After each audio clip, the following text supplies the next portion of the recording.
Welcome back to our recording. I know it's but you might see some penguins. This lady is about to feed them. In that silver bucket, there's a food. Well, before we really get going, we're going to start reading. Do you want to tell us real quick what the temperature is inside? What's it feel like? And it's kind of warm now. It's kind of Okay, so about 75, maybe about some 65 in the water. So these are African penguins that we're looking at. The big hint, I think, is that we're here in African home with a lot of other cool African animals. So I wanted to get the temperature across because I think when most people think about penguins, what kind of environment do you think they live in?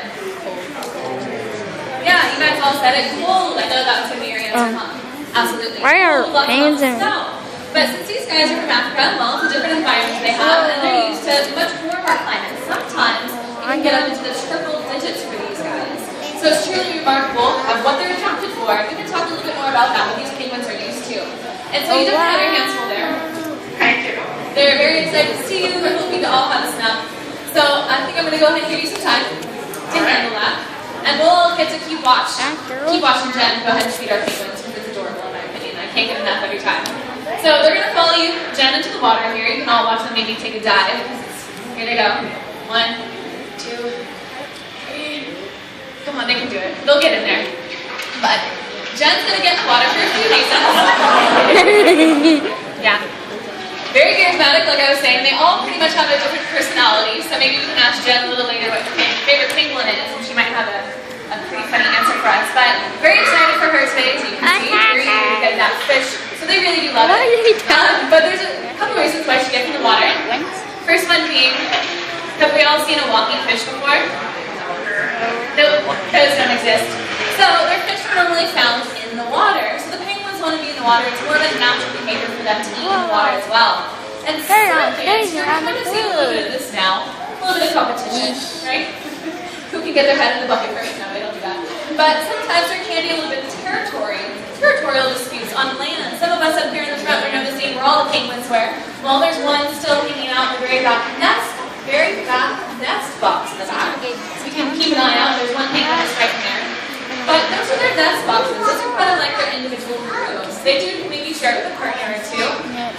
But sometimes they just don't want another penguin going into the room. It's kind of like you guys. Do you have maybe raise your hand if you have a brother or sister, a sibling? Yeah. Sometimes you don't want them coming into your room, right? It's Christmas time. They can maybe fight a little bit. That does happen. You can maybe hear them vocalize sometimes through your window, or when Jen's in there, you can hear vocalization through her microphone. So that can happen. Or they can maybe throw at each other with their own beaks. Those beaks are pretty sharp. Do you guys actually know what a penguin vocalization sounds like? Yeah? Well, if you say yes, you're going to have to give me an impression. Do you want to do an impression?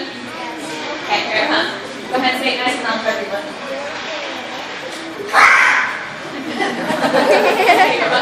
Well, another name for these African penguins is maybe the donkey penguin or the jackrabbit penguin because they have the sound like donkeys. So I gotta say that. Sit down. Alright, now, do you guys notice something different about each penguin as it swims around or maybe walks around in our exhibit? Do you notice something different? Color tags. You guys got it. Color tags. Because, well, you know what? These penguins, as they grow up, they get all the black and white coloration. So they all kind of look similar. Because you can see the feeding frenzy can get pretty hyper from time to time. And so these guys get along with that biologist in the back there, do you guys all notice her too? Yeah. There's a second person in there. So she has a very important job to do as well. As Jeff passes out those fish, the other person in the back is tallying which penguin is getting which fish and how many of that different kind of fish. And so we need to notice who is who. I bet that's the way. So that's where those tags come into play. It recognizes who's who. Individuals, right? And so we know with colors in here. Do you guys see all kinds of colors or kind of colors you see? Silver, yellow. That sounds good. Yeah, all kinds. Oh, you guys can go. Yeah, You guys all watch the rainbow. You guys got it. Down there. Down there. Colors, guys. Great. I see all those too. And so if you happen to see a penguin with maybe a colored band on its left, well, all the ladies in the audience, raise your hand. Raise your left hand. It means it's a girl penguin. red mark. Perfect. And then if it has a colored band on the right, it means it is a boy penguin. Okay? And if you happen to see two of the same color, and of course it's on different sides, what does that mean, guys? Right there. It means that they can be a mated pair. So I think we have about 6 mated pairs in here right now, along with some individuals, and also maybe some suggested mated pairs. So we're hoping for the Illinois to listen to our suggestions.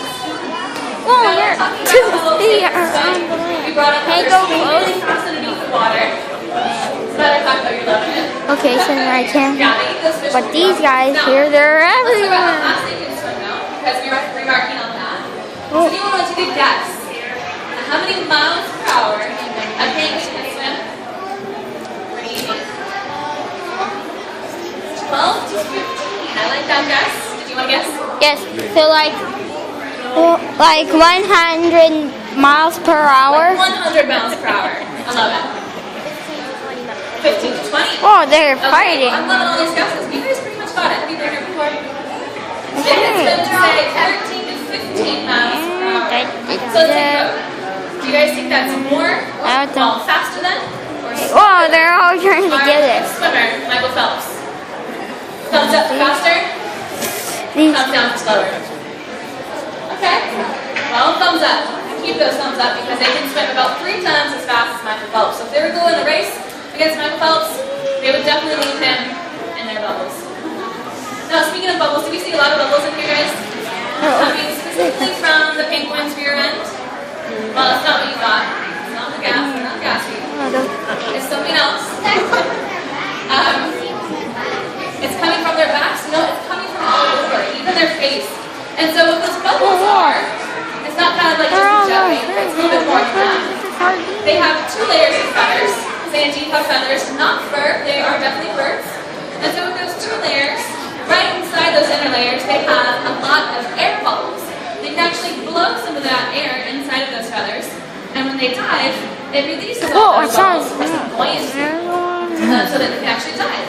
But what's even neater, or more neat, what those bubbles are really doing, is that it acts as a nice insulation barrier from their skin and the water. Because the water is still pretty cold, right? Anywhere between 60 to 65. Like So that's a very good adaptation that they have to not without water to stay swimming for long periods. Now there's something else really neat. After the feeding or meeting now, why some of them are on the shore, those penguins might be doing something pretty neat once they get out. And that is, well, does oil and